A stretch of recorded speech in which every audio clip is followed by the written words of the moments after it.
তিনটি বিষয় কেউ যদি হাসতে হাসতে বলে তবুও সেটা সংগঠিত হয়ে যাবে।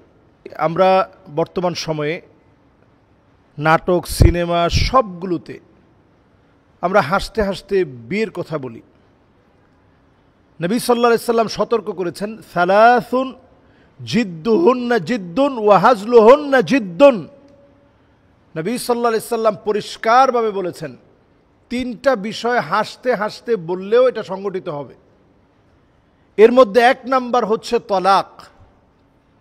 কেউ যদি হাসতে হাসতে বলে যে তোমারে তালাক দিয়ে দিলাম, তাহলে এক তালাক কিন্তু পতিত হয়ে যাবে। যদি তিন তালাকের নিয়ত করে, তিন তালাক পতিত হবে। হাসতে হাসতে যদি আপনি রুজআহ, ফিরিয়ে আনার বিষয়টা যদি আপনি চিন্তা করেন, আপনি হাসতে হাসতেই বললেন, এক তালাক দেওয়ার পরে আপনি হাসতে হাসতে বললেন যে থাক, তোমার সাথে আর কোনো মনোমালিন্য নাই, একটু হাসি দিয়ে আপনি স্ত্রীর সাথে সুন্দর ব্যবহার করলেন, একটু জড়িয়ে ধরলেন, গিয়ে মিলিত হলেন, ফিরিয়ে আনা সাব্যস্ত হবে।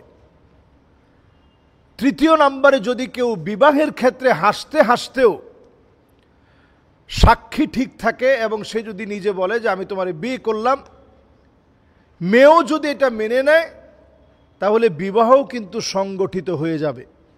তাহলে আর নিকাহ, আর তলাক, আর রুজআহ, এই তিনটা হাসতে হাসতে বললেও সম্পাদিত হয়ে যায়, হাসতে হাসতে বললেও এটা সংগঠিত হয়ে যায়।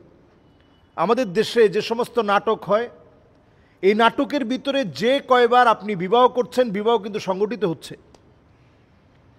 এবং কাজী সাহেবের কাছে যাচ্ছেন, সেখানে বিয়ে পড়ানো হচ্ছে, সাক্ষীদেরকে রাখা হচ্ছে, এগুলো সব কিন্তু বিবাহ হচ্ছে। এবং এই সমস্ত অভিনয় জগতে যারা কাজ করে, এরা প্রতিনিয়ত জেনার পথে হাঁটছে।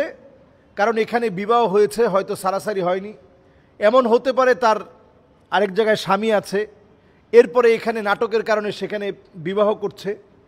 এই জাতীয় অভিনয়ের মাধ্যমে বিবাহের কোনো কন্টেন্ট প্রদর্শন করা, বাসরঘরের কোনো কন্টেন্ট প্রদর্শন করা, এর মাধ্যমে কিন্তু বিবাহ সাব্যস্ত হয়। এটা হয়তো আমাদের দেশের অনেকে আমরা জানি না। নাটক, সিনেমাতে আমরা যে অভিনয়গুলো করি, এগুলো আমরা মনে করি এটা হেয়ালিপনা, এটার কোনো ফতোয়া নাই।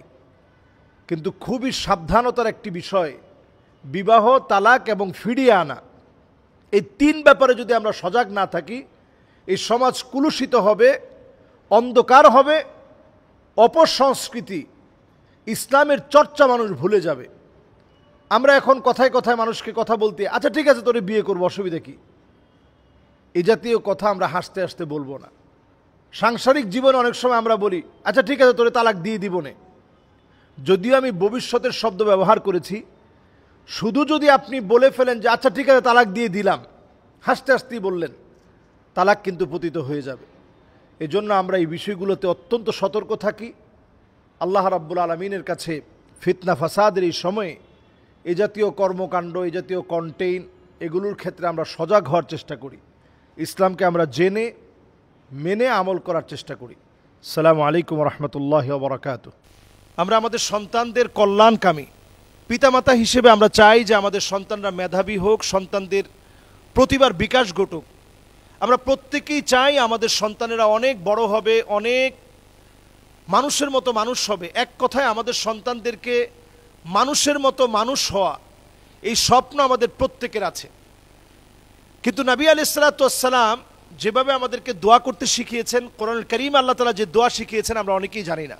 ছোট্ট একটা দোয়া পড়ে আপনার সন্তানের কল্যাণ আপনি কামনা করতে পারেন।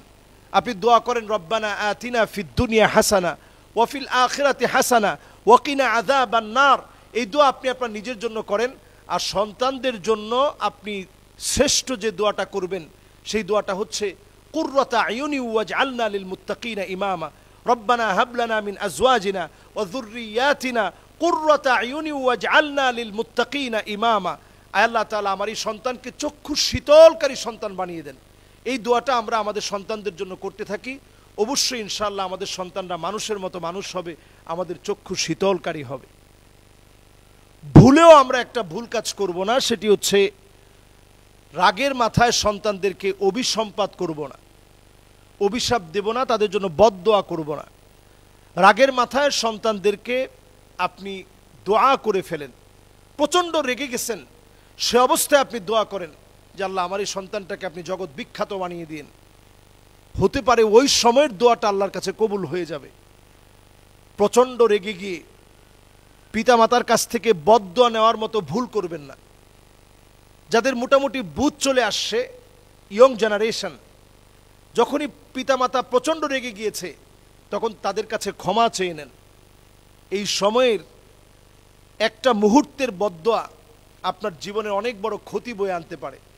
এজন্য আমরা পিতামাতা হিসেবে বদদোয়া করব না, সন্তান হিসেবে পিতামাতাকে আমরা এতটা উত্ত্যক্ত করব না যেন তারা বদদোয়া দিতে বাধ্য হয়। এজন্য আমরা পিতামাতা হিসেবে দায়িত্ব পালন করি, সন্তান হিসেবে পিতামাতার কাছ থেকে আমরা দোয়া কামনা করি। আল্লাহ আমাদেরকে কবুল করুক। আমরা নামাজের মধ্যে মনোযোগ যাদের বসে না, প্রতিনিয়ত মনে হয় মন যেন অন্য জায়গায় ছুটে চলে যাচ্ছে, ছোট্ট একটা আমল করার মধ্য দিয়ে আমাদের মনটাকে নামাজের মধ্যে বসাতে পারি। যখনই মনটা ছুটে যায় তখন আপনি মনটাকে টেনে আনবেন। প্রতিনিয়ত এই ঘটনা যখন বারবার ঘটবে আপনি বুঝে নেবেন ইখতিলাস নামে একটি শয়তান আছে, তার কাজই হচ্ছে প্রতিনিয়ত আপনার অন্তরে নামাজ চলাকালীন সময়ে ধোঁকা দেওয়া।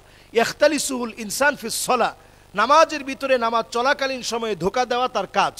সে যখনই ধোঁকা দিবে আপনার কাজ হচ্ছে এই ধোঁকা থেকে বাঁচার জন্য আপনি নামাজ শুরু করার আগে বাম দিকে ফিরে আউযু বিল্লাহি মিনাশ শাইতানির রাজিম বলে অভিনয়ের মতো করে 3 বার থুতু নিক্ষেপ করবেন।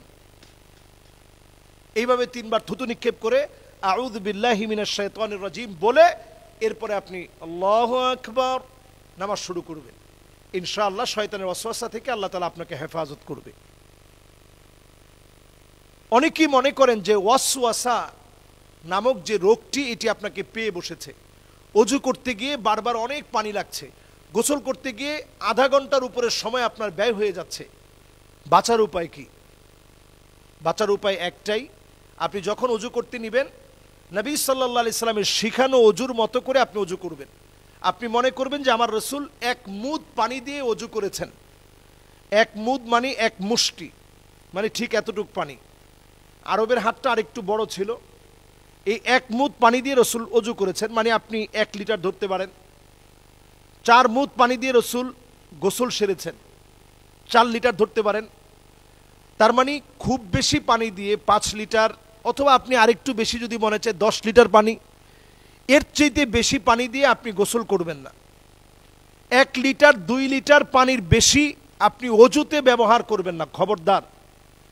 এইভাবে করে আপনি অজুটা করবেন এবং প্রতিনিয়ত আপনাকে দেখবেন শয়তান এসে বলবে যে তোমার এই টাকনুটা কোনোইটা তোমার ধোয়া হয়নি, এই কোনোইটা আপনি একটু দেখে নেবেন, চেক করবেন, বাস ধোয়া হয়ে গেছে। এরপরে আপনাকে ধোকা দিবে পা ধোয়ার সময়, যে পায়ের নিচে মনে হয় ধোয়া হয়নি। এই জন্য আপনি পা ধোয়ার সময় যেটা লক্ষ্য করবেন 3 বার দৌত করবেন, কোনোভাবেই 3 বারের চাইতে 1 বারও বাড়বে না, কারণ রাসূল 3 বার দৌত করতে বলছেন, এটা সুন্নাহ, এটা থেকে আমি বাড়াবো না। তাহলে 3 বার কেমনে হবে? 1 বার ধোয়ার পরে লাগলে একটু সময় নেন, এরপরে আরেকবার দৌত করেন, আরেকটু সময় নেন, এরপরে তৃতীয়বার দৌত করেন, একটু সময় নেন, এরপরে যেন আর ওয়াসওয়াসার কোনো সুযোগ না থাকে। এইভাবে ইনশাআল্লাহ আপনি অজু করলে দেখবেন আস্তে আস্তে অজুর মধ্যে আপনার একটা কনফিডেন্স চলে আসছে।